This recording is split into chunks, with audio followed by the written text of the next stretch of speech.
जनाब, इस वक्त मैं मौजूद हूँ पेशावर में, जहाँ सुबह से वक्फे वक्फे से बारिश का सिलसिला जारी है और मुल्क के दीगर इलाकों की तरह पेशावर में भी मौसम काफ़ी खुशगवार हो चुका है।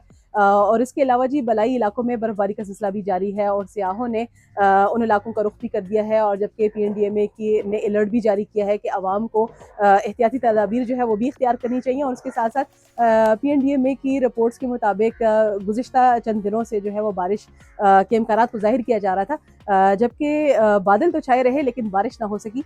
अभी मौसम जो है वो काफ़ी खुशगवार हो चुका है और इस बारिश से ना सिर्फ मौसम में खुशगवार तब्दीली आई है, बल्कि गर्द गुबार और बारिश ना होने के बायस फैलने वाली मुख्तलिफ बीमारियों में भी कमी आने की उम्मीद की जा रही है। और महकमे मौसमियात के मुताबिक बारिश का ये सिलसिला आइंदा 24 घंटों तक जारी रहने का इम्कान भी है।